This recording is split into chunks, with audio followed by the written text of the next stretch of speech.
안녕하세요. 요즘 세상이 좋지 않아 그로 인해 직업을 잃게 되는 분들이 상당히 많아진 것 같습니다. 제 주위에도 벌써 많은 분들이 어쩔 수 없이 집에서 시간을 보내야 할 정도로 일자리가 없는 게 현실입니다. 저 또한 잘 다니던 직장을 잃게 되었고 여러 군데 지원을 해봤지만 연락 오는 곳은 없었어요. 원치 않는 일들이 계속해서 벌어지니 가정에도 불화가 생기게 되었고 아내와 돌이킬 수 없을 정도로 싸우게 되었습니다. 경제적인 것들이 제대로 이루어지지 않게 되면서 눈치를 보게 되었고 결혼한 지 4년 만에 처음 가정이 삐걱거렸어요. 다시 예전처럼 아내와 웃으면서 지내고 싶어 막노동이라도 해야 할 것 같아 새벽부터 인력사무소까지 찾아갔습니다. 하지만 이 또한 쉽게 볼 수 없었어요. 경쟁이 상당히 치열했고 조금만 늦더라도 일거리는 저한테 오지 않았습니다. 하루를 힘들게 몸으로 때우고 받은 약 10만 원 정도의 돈조차 저에게까지 차례가 오지 않아 혹시 몰라 대기하고 기다려봤지만 연락은 오지 않았어요.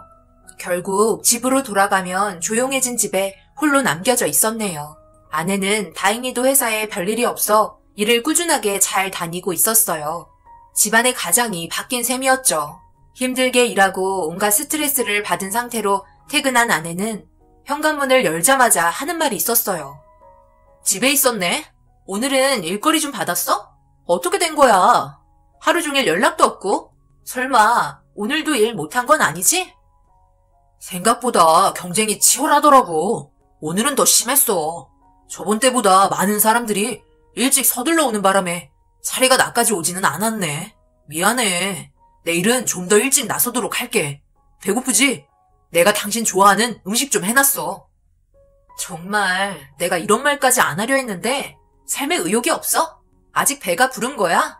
지금 우리 집안 꼴 돌아가는 게 여유로워 보이나 봐. 여기 집에 잡혀있는 대출금 전부 내 돈으로 나가고 있는데 당신은 천하태평이네? 지금 장난해? 당신은 집안 가장 아냐? 그럼 어떻게 해서라도 일거리를 따서 돈을 벌어와야 할 거 아냐? 그것도 핑계라고 나한테 늘어놓는 거야? 나 같으면 눈치 보여서 집에 있지도 못하겠다. 경쟁이 치열한 거 뻔히 알면 더 일찍 나가서 텐트라도 치고 기다려야지. 안 그래? 아내는 혼자 돈을 벌고 있다고 집에서 쉬고 있는 저를 보며 부당하다고 생각했는지 그날 있었던 스트레스를 저에게 전부 다 풀기 시작했어요. 그렇다고 제가 아내에게 할 수 있는 말은 전혀 없었어요. 집안의 가장이 아무 능력도 없었으니까요. 그래도 서운하긴 했어요. 결혼하고 나서도 정말 열심히 일했고 제가 원하지 않는 퇴사였는데 그런 부분들이 상당히 가슴 아팠죠. 그래서 아내와 감정적으로 계속해서 안 좋아졌고 결국 이혼까지 하게 되는 일이 벌어지고 말았습니다. 조만간 좋아질 거라며 이혼만큼은 안 된다고 애원했지만 아내는 혼자서 모든 짐을 짊어지기 싫다며 대출금 또한 혼자 갚아 나가는 게 부담스러웠는지 저와의 인연을 마무리 지으려 온갖 막말을 퍼붓더군요. 저를 사랑해서 결혼했던 여자가 맞는지 의문이 들 정도로 변해버렸어요. 좋게 좋게 얘기할 때 그냥 이혼하면 되지. 추잡스럽게 이런 식으로 나와야 되겠어? 가뜩이나 없어 보이는 거 아예 바닥까지 찍으려고? 뭘 그렇게 연해? 능력도 없는 남자와 한평생 어떻게 살아? 내가 당신이랑 결혼해서 평생 빚만 갚다가 인생 끝내려고 이 세상에 태어난 줄 알아? 날 붙잡는 건 완전 이기적인 행동인 거 알지? 당신 길거리에 나 앉을까봐 그게 걱정돼서 지금 나 잡으려고 하는 거잖아. 양가 부모님한테 쪽팔리니? 더 이상 말 들어주고 싶지 않으니까 도장 찍어. 정말 너무한 거 아니야? 사람은 누구나 다 어려운 일이 찾아오기도 하는 거야. 얼마나 지혜롭게 헤쳐나가냐? 그게 중요한 거지. 당신은 나랑 함께 살아온 세월 아무렇지도 않은 거야? 아직도 나를 몰라? 4년 동안 명절 때 빼고 단 하루도 쉬지 않았어. 빨리 대출빚 갚고 당신이랑 여유롭게 살고 싶어서. 그런데 내 마음은 몰라주고 지금 당장 힘든 일들만 생각하면 그게 맞는 거야? 이력서 정말 많이 넣었으니까 조만간 연락 올 거야. 그러니까 너무 극단적으로 생각하지 마. 시간을 두고 마음의 여유를 가졌으면 좋겠어. 우리 이혼만큼은 하지 말자. 양가 부모님 좋아하시겠어? 당신 아직까지 나 사랑하잖아. 우리 부모님께 벌써 말 다 해놨어. 이혼하라고 내 말에 존중해 주더라고. 이 문제는 감정적으로 버틸 문제가 아니래. 현실을 보라고 얘기하셨어. 한 번뿐인 인생 낭비하지 말라고 하시던데? 그리고 나 당신한테 마음 떠난 지 오래야. 더 이상 말 섞기도 싫으니까 빨리 도장 찍어. 나도 일 처리하는 거 상당히 귀찮거든? 더 이상 서로 상처 주지 말자. 알겠지? 아내와는 더 이상 대화를 이어나갈 수 없었고 장인어른과 장모님이 아내의 편을 들어주면서 상황을 더 악화시킨 거에 대해 화가 많이 난 상태였습니다. 그렇다고 제가 난리치면 좋아질 게 뭐가 있겠어요. 현실은 아무런 능력 없는 나이만 먹은 백수인데요. 제가 아내를 데리고 살 수 있는 능력도 없는 존재라는 걸 인정하고 결국 이혼 서류에 도장을 찍었어요. 그리고 모든 재산을 처분하고 아내와 갈라서게 되었습니다. 저희 부모님도 이런 일이 닥친 거에 대해 가슴 아파하셨고 아내에게 많이 서운해하셨어요. 어쩌겠어요. 모두 제 탓인걸요. 결국 혼자 살아보겠다고 처분할 거 싹 정리한 뒤에 새롭게 다시 시작하려고 원래 살던 지역이 아닌 다른 지역의 동네를 알아보기 시작했어요. 아내와의 기억 전부를 잊어버리고 싶었습니다. 그리고 고민 끝에 알아본 곳은 가격도 상당히 저렴하고 있을 건 웬만해서 다 있는 고시원이었어요. 살던 집에 비하면 엄청나게 작은 공간이었지만 많은 사람들이 자리 잡고 지내고 있는 모습을 보니 저도 괜스레 용기가 났어요. 최대한 돈을 아끼는 게 주 목적이었거든요. 그렇게 집주인에게 비용을 지불하고 짐을 풀었습니다. 2달이 뻗을 정도의 작은 공간이었지만 살만했어요. 불편한 게 있다면 아무래도 화장실과 세탁실이었어요. 공용으로 쓰다 보니 기다리는 일이 다반사였습니다. 세탁기는 아주 늦은 시간 사용도 할 수 없어서 불편할 때가 많았어요. 그래도 제일 마음에 위안이 되었던 건 식사는 걱정하지 않아도 될 정도로 준비가 잘 되었습니다. 밥과 김치는 기본이었고 라면과 계란 또한 무상으로 제공이 되었어요. 끼니는 확실하게 해결할 수 있었기 때문에 돈을 절약하기에는 너무나 좋은 곳이었습니다. 처음에 고시원 들어왔을 때 이렇게까지 살아야 하나 싶었지만 저보다 더 젊은 사람들도 먹고 살기 위해 고시원 생활을 하는 거 보면 확실한 동기부여가 되었어요. 그렇게 저도 새로운 지역에서 새로운 공간을 받아들이고 살아가다 보니 자연스럽게 이쪽 생활에 물이 들었고 같은 공간에서 지내는 몇몇 분들과 친해질 수 있는 기회도 있었습니다. 비슷한 나이대에서 여러 가지 정보도 얻을 수 있어서 만족하며 제 삶을 다시 일으켜 세우기 위해 열심히 살았어요. 새벽만 되면 남들보다 일찍 일어나 현장으로 출근 도장 찍었죠. 결혼을 하고 일을 구할 때는 눈치가 너무 보여 힘들었지만 이혼을 하고 새로 시작된 삶에 있어서 그런 것들 신경 안 써도 되니 너무 편하고 좋았습니다. 그렇게 한 달쯤 지났을 시점에 식당에서 라면 하나를 끓이고 있는데 저를 빤히 바라보고 있는 시선이 느껴져 뒤를 돌아보니 집주인분께서 이상한 눈빛으로 바라보고 있었어요. 어색한 웃음으로 인사를 건넸는데도 무표정한 얼굴로 저를 계속 바라봤고 그 시선이 불편하게 느껴져 일부러 회피하기 시작했습니다. 한참 동안 제 얼굴을 바라보고는 어디론가 사라지셨고 별의별 생각이 다 들더라고요. 라면을 2개 끓여서 그런 건지 아니면 계란을 3개 넣어서 그런 건지 밥을 많이 퍼서 그런 건지 눈치가 보이니 이상한 생각이 계속해서 들었고 찝찝했습니다. 하지만 저도 정당하게 돈을 내고 고시원 시설을 이용하는 거기 때문에 당당하게 저녁 식사했습니다. 집주인과 한 달을 넘게 지내면서 얼굴 마주친 건 손가락에 꼽힐 정도로 적었고 인사한 적은 더 적었어요. 저보다 한 10살 정도는 많아 보였어요. 그런데 저를 빤히 바라봤을 때 그때의 눈빛은 뭔가 슬퍼 보였고 무언가를 말하고 싶은 것 같았습니다. 하지만 그건 제 생각일 뿐 괜한 오해를 살 수가 있어서 오지랖인 것 같아 그냥 넘어갔어요. 확실하지 않은 건 건드리지 않는 게 최선의 선택이니까요. 꽤 오랜 기간 고시원에서 살아가는 동안 면접도 여러 군데 보았고 때마침 괜찮은 곳에서 연락이 왔습니다. 그렇게 일자리를 겨우 구하게 되면서 고시원과의 생활도 정리를 해야 할 때가 오게 되었어요. 집주인이 항상 저녁 늦게 들어오는 걸 알기 때문에 그 시간까지 짐을 하나둘 정리하기 시작했어요. 일하는 곳에 기숙사가 있었거든요. 그런데 밖에서 인사하는 소리가 들리길래 문을 열고 고개를 내밀어 보니 집주인이 도착했더라고요. 정리하던 짐 마저 끝내고 가면 될 것 같았어요. 한 30분 정도 시간이 흐른 뒤 집주인이 계신 방으로 올라갔어요. 그리고 노크를 하려고 하는데 방에서 흐느끼는 소리가 들리더라고요. 순간적으로 문을 두드리려 했던 손이 멈추게 되었고 무슨 일인지 몰라 그 자리에 서서 기다리게 되었습니다. 아무래도 분위기가 좋아 보이지 않아 다시 계단으로 내려갔어요. 어느 정도 진정이 필요해 보이는 것 같았습니다. 다음날 얘기해도 되는 거기 때문에 급할 필요는 없었어요. 그런데 주방에서 나이 좀 드신 분들이 술을 드시고 계셨고 대화하는 소리를 듣게 되었는데 집주인은 안타까운 사연을 가지고 있더라고요. 눈물을 흘린 이유를 알 수 있었어요. 참 안 됐어. 지 엄마랑 열심히 고시원 관리하면서 살았었는데 어떻게 그런 일이 생겼는지 참. 그래도 자네가 빠르게 대처해줘서 목숨은 건질 수 있었잖아. 자네가 발견하지 못했다면 벌써 이 세상에 없는 존재였어. 한두 달 남았다고 했나? 자기 엄마를 떠나보내야 한다는 게 아직 와닿지 않겠지. 누구나 한 번쯤은 겪어야 하는 인생길이지만 생각보다 너무 빨리 온 것 같아 마음이 아프네. 말기암이 웬 말인가. 세상에 나쁜 놈들은 잘 먹고 잘 살고 있는데 왜 저렇게 착한 사람들은 빨리 떠나버리는 건지. 이 세상 참 불공평한 것 같네.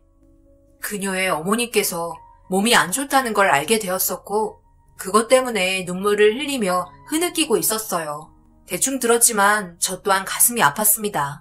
사랑하는 사람을 떠나보내야 한다는 게 제일 힘든 일이겠죠. 제 아내는 저를 사랑하지 않아서 떠나버렸는데 참 별의별 사연을 겪고 있는 분들이 많다는 걸 고시원에 살면서 많은 걸 느꼈어요. 그렇게 다음날 저는 아침 일찍 집주인을 만났고 그래도 전날 밤 한참 동안 눈물을 흘려서 그런지 어느 정도 마음이 진정된 것 같아 보였어요. 제가 할 말이 있다고 얘기하자 밝게 웃어주면서 무슨 일인지 궁금해했고 일자리가 구해져서 퇴거를 해야 할 것 같아 계약한 기간 며칠 남지 않아서 추가 계약은 없을 것 같다며 미리 전달했어요. 그런데 그 말을 듣자마자 얼굴 표정이 어두워지더라고요. 아무 말 안 하고 고개를 떨구고 있었습니다. 무슨 고민이 있는 게 분명했지만 제가 전달한 말에 알겠다며 수긍했고 집주인은 마저 하던 일을 끝내려고 몸을 돌렸어요. 저도 어색한 분위기를 느끼며 계단을 내려가 방으로 들어왔습니다. 그리고 다음 날부터 출근해야 될 회사에서 전화 한 통이 왔고 준비해야 될 물건들과 서류들에 대해서 대화를 하고 있었어요. 그런데 누군가 문을 두드렸고 통화를 하면서 열어보니 집주인이 무언가 할 말이 있는 듯 보였어요. 그래서 잠시만 기다리라며 마저 통화를 끝내고 문 열어드렸습니다. 조심스럽게 제 방으로 들어왔고 쉽게 말을 꺼내지 못하길래 제가 먼저 입을 열었어요. 무슨 할 말이 있으신 거예요? 이런 말 해도 될지 모르겠지만 저번에 제가 주방에서 라면 끓여 먹을 때부터 저에게 할 말이 있어 보였는데 제 생각이 맞는다면 부담 갖지 마시고 편하게 이야기하세요. 어려운 부탁 아니면 들어드릴 수 있어요. 그때부터 눈치채고 계셨구나. 여기 고시원에서 생활하시는 분들 대부분이 나이가 많은 분들이라서 저에게는 젊은 분이 필요하거든요. 제가 사정이 좀 있어서 어느 정도의 기간 동안만 저를 도와주시면 될 것 같은데 그에 따른 사례는 충분히 해드릴게요. 원치 않으신다면 어쩔 수 없지만 그래도 저에게는 꼭 도움이 필요하거든요. 더군다나 어느 정도 서로 알고 있어야 하는데 제가 병원이랑 고시원만 왔다 갔다 하고 있으니 비슷한 나이대 알고 있는 분이라곤 지금 저희 고시원에서 생활하고 계신 그쪽밖에 없네요. 제가 드릴 부탁은 몇 달만, 진짜 딱 몇 달이면 되니까 우리 엄마한테 결혼할 사람이라고 소개해드리면 안 될까요? 이제 얼마 안 남았는데 매일 하시는 소리가 결혼할 남자가 있어야 엄마가 편히 눈 감을 수 있다고 하셨거든요. 이런 부탁드려서 많이 당황하셨겠지만 저도 워낙 급한 입장이라 어렵게 말을 꺼냈어요. 네? 그러니까 제가 결혼할 남자로 병원에 인사드리러 가야 한다는 거예요? 생각지도 못한 부탁이라 당황스럽긴 하네요. 그런데 그런 건 그쪽 어머님께서도 눈치채실 것 같은데. 그리고 제가 이번에 어렵게 취직이 돼서 다음 달부터 일을 해야 하거든요. 취직한 것보다 금전적으로 사례는 제가 더 많이 해드릴게요. 부탁드려요. 딱 2달이에요. 저희 엄마 세상 떠날 때까지만요. 그리고 여자가 저에게 흰색 봉투 하나를 건넸고 조심스럽게 건네받아 봉투 안에 있던 내용물을 확인해보니 안에 들어있던 건 돈이었어요. 계약금이라며 1,000만 원이 들어있었습니다. 그리고 엄마가 세상 떠날 때까지 함께 있어준다는 조건과 혼인신고까지 해야 된다는 것까지 해서 나머지 2억 9천을 주겠다며 엄청난 조건을 내밀었어요. 그 말을 듣는데 한참 동안 집주인을 바라봤어요. 얼마나 간절했으면 거절하기 힘들 정도로 큰 돈을 건네는 건지 그때 엄청 당황스러워했죠. 결정적으로 제가 주방에서 라면을 끓여 먹으려 했을 때 빤히 쳐다본 건 자기 엄마가 생각하는 사윗감의 첫인상이 저와 비슷하다며 제 인생의 2달, 많게는 3달 정도의 기간을 돈으로 사려 했어요. 정말 많은 금액이었고 저는 거절할 이유는 없었습니다. 그녀에게는 솔직하게 얘기했어요.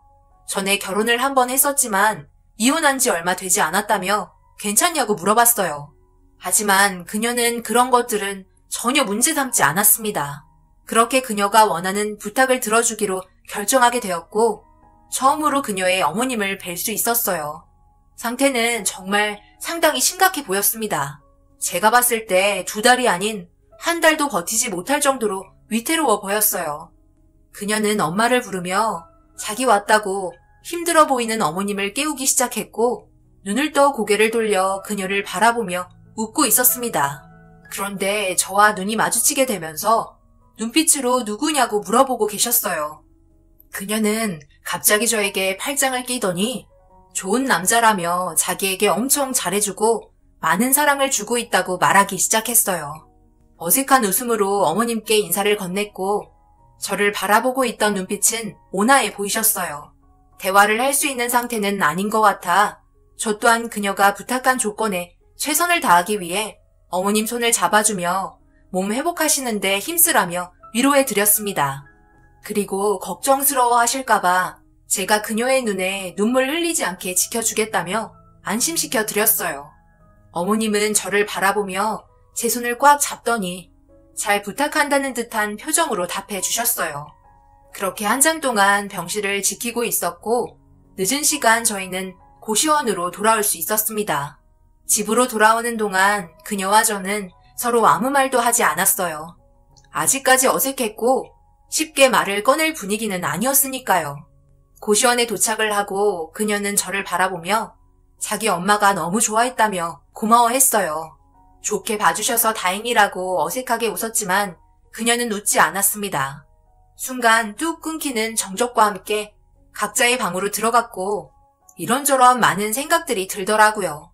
사랑하는 사람을 위해서 뭐든지 하려는 그런 모습을 보니 저도 나중에 비슷한 상황이 생기면 그렇게 할 수 있을지 의문이 들었어요.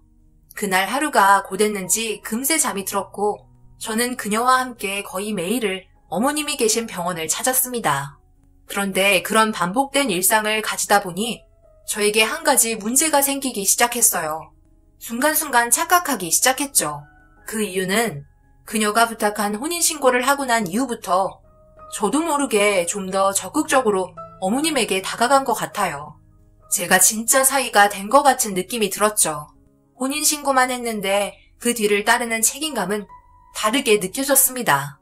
어차피 해야 하는 거 최선을 다해 2달의 기간 동안 사이로서 최선을 다했고 어머님은 저와 그녀의 사이를 계속 지켜보고 싶으셨는지 2달이 지나고 3달쯤 되었을 때 눈물을 흘리며 제 손을 꽉 잡고 세상을 떠나셨습니다. 그런데 그 3달이라는 기간이 정말 짧은 시간인데 벌써 정이 들어버린 건지 어머님이 떠나실 때 감정이 수그러들지 않아 많은 눈물을 흘렸어요. 그녀 또한 오열하며 정신적으로 힘들어하고 있었죠. 그렇게 장례식까지 모두 끝이 나고 그녀와 저와의 계약은 종결이 되었습니다. 고시원에 도착해 각자의 방으로 들어가려 하는데 나머지 잔금을 주겠다며 정리되는 대로 올라오라는 말에 고개를 끄덕였고 옷을 갈아입고 그녀의 방문을 두드렸습니다. 그녀는 계속해서 눈물을 흘렸는지 눈시울이 붉어져 보였어요. 그렇게 방으로 들어가 소파에 앉아 이리저리 고개를 돌리며 집 구경을 하고 있었습니다. 아, 죄송해요. 요즘 너무 힘들어서 집 정리를 제대로 하지 못했어요. 많이 지저분하죠? 이제 할 일도 다 끝이 났으니 다시 새롭게 시작하는 마음으로 고시원도 정리하려고요. 저도 저만의 시간이 좀 필요한 것 같아요. 그리고 이거 나머지 잔금이에요. 그동안 정말 고생 많으셨어요. 밤낮 안 가리고 저희 엄마 간호해 주셔서 많은 도움이 된 것 같아요. 전혀 돈 아깝다고 생각해 본 적 없고 정말 사이처럼 저희 엄마 대해 주셔서 감동받았었어요. 함께 했던 기억 절대 잊지 못할 거예요. 감사했습니다.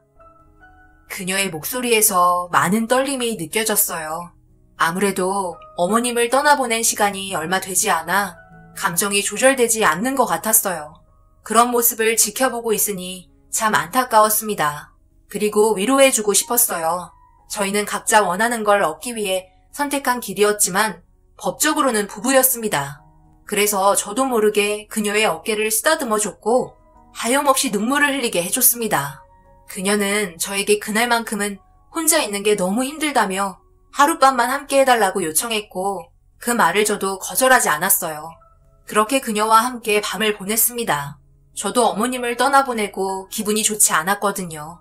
어색한 분위기였지만 함께 있는 게 서로에게 위로가 되었고 그녀는 어색한 분위기를 깨고자 차 한 잔 건넸습니다.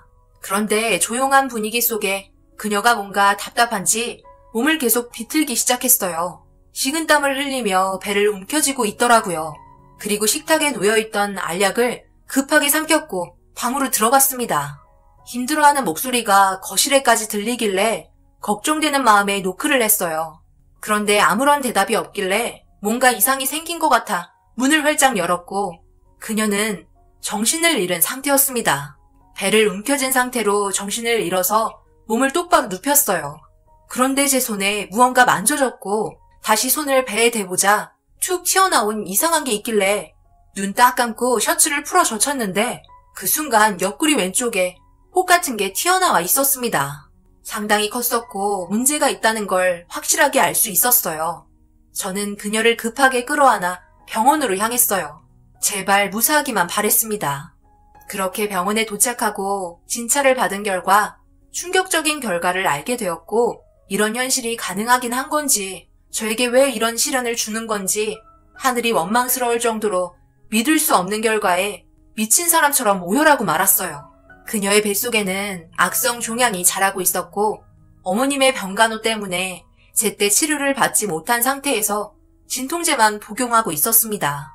이런 사실을 어머님께 알리고 싶지 않았고 자기가 아픈 모습을 보여주기 싫었던 것 같았어요. 당장 수술을 진행해야 할 것 같다는 말에 법적으로 부부인 제가 보호자였기 때문에 수술 진행해달라고 요청했어요. 그렇게 그녀는 6시간의 대수술을 하게 되었습니다. 다행히 결과는 좋으나 다른 곳으로 전이가 된 상태이기 때문에 차후에 다시 한번 수술을 해야 한다며 너무 무식할 정도로 병을 키웠다는 말을 들을 수 있었어요. 마취에서 깨어났는지 비몽사몽한 눈빛으로 저를 바라보고 있었고 그 모습을 보고 있자 저도 모르게 그녀를 끌어안았습니다. 모든 게 괜찮아질 거라며 좋은 결과 올 거라고 안심시켜 주었어요. 그런데 갑자기 누군가 뒤에서 저를 부르더라고요. 그래서 고개를 돌려 뒤를 돌아봤고 저를 부른 사람은 다름 아닌 전처였습니다. 여기서 지금 뭐해? 분위기 보니까 벌써 3살님 차린 거야? 대단하다. 가진 거 쥐뿔도 없는 남자가 여자는 좀 꼬이나 봐. 그래도 그렇지. 병든 여자는 아니지 않나? 나 때문에 너무 충격받은 거야? 인생 막 살기로 결정한 건 아니지? 돈 많은 여자를 좀 꼬시던가. 병수발하는데 전 재산 또 다 털리겠네. 인생 참 불쌍하다. 내가 이혼하길 정말 잘했지. 말 좀 가려서 하지 그래. 그리고 이제 남남인데 왜 아는 척하는 거야? 신경 끄고 갈 길 가지 그래. 네가 본 것처럼 우리는 법적으로 부부이고 나는 지금 너랑 함께 살았을 때와 다르게 아주 행복하게 살고 있어. 네가 우리 부부 인생 함부로 말하는 건 선을 넘었다고 생각하는데 그래서 너는 지금 행복하냐? 말투 보니까 인생 참 막막해 보인다. 내가 사랑하는 아내가 지금 아프니까 심기 건들지 말고 당장 나가라. 2번 말하게 하지 마. 참는 것도 한계가 있으니까. 전처는 아마 제가 화내는 모습을 처음 봤을 거예요. 전처와 결혼 생활하면서 막말을 한 적은 없었거든요. 상황의 심각성을 모르고 생각 없이 막 뱉는 말에 저도 모르게 화가 치밀어 올랐습니다. 무서운 눈빛으로 전처를 바라보니 당황했는지 병실에서 나갔고 힘겹게 누워있는 그녀를 향해 제가 가진 마음이 진심이라는 걸 손을 꼭 잡으면서 알려줬어요. 서로 아무 말 하지 않았지만 느낌으로 알 수 있었습니다. 그리고 전처는 알고 보니 장모님이랑 장인어른이 교통사고로 꽤나 큰 수술을 받아 금전적으로 많은 돈을 쓴 것 같았어요. 두 분 다 회복하기는 힘들 것 같다는 말을 듣게 되었습니다. 같은 병원에 있는 것도 기분이 나빴지만 오다 가다 마주치면서 제가 전처보다 그녀에게 쏟고 있던 애정이 더 컸기 때문에 질투의 눈빛으로 바라보고 있었어요. 저는 그녀에게 받은 3억을 치료비에 쓰면서 고시원도 대신 관리해주며 최대한 몸이 빠르게 회복되길 도와주었습니다. 돈이야 또 벌면 되고 이런 식으로 받았던 3억은 제 것이 아니라 그녀에게 쓰이기 위한 돈이라는 걸 알 수 있었어요. 그렇게 몸 관리에 많은 신경을 쓰면서 몇 차례 수술이 끝이 나고 그녀는 몸에 남아있던 종양을 전부 제거할 수 있었어요. 더 이상 발견하지 못했다고 했지만 1년에 한 번씩 꾸준하게 검사를 받아야 하는 입장이었습니다. 그녀는 저에게 너무 고마웠는지 갑자기 꽉 껴안아 주었고 저도 그녀를 거부할 수 없었습니다. 처음 시작된 인연은 이게 아니었지만 살아가면서 느끼게 된 서로에 대한 감정이 진심이었다는 걸 알게 되면서 자연스럽게 받아들였던 것 같아요. 이런 식으로 인연이 만들어질 거라고 전혀 생각하지 못했는데 그녀에게 처음으로 사랑한다는 말을 꺼내게 되었습니다. 그렇게 저희는 법적으로 껍데기만 부부가 아닌 서로 진심으로 사랑하는 부부가 되었어요. 어머님께서 저와 아내의 손을 잡아줬을 때 저희를 진지하게 만날 수 있도록 이어준 것 같았어요. 사람 일은 정말 한 치 앞도 모르는 것 같습니다. 앞으로 제 아내와 행복하게 잘 살았으면 좋겠어요. 아프지 않고 제가 옆에서 지켜주며 최고의 남편이 되기 위해 열심히 살아갈 겁니다. 저희 부모님께도 그동안 있었던 일에 대해 전부 말씀드렸고 저희를 진심으로 축복해 주셨어요. 여러분들께서 저희 부부를 어떻게 생각하실지 모르겠지만 좋게 봐주신 분들이 계시다면 12월 마지막 날 새해에는 좋은 일만 가득할 수 있도록 위로와 좋은 말씀 많이 해주셨으면 좋겠어요. 여러분들께서도 오늘 하루 마무리 잘 하시고 새해에는 하시는 일 뭐든지 잘 해결되셨으면 좋겠습니다. 감사합니다.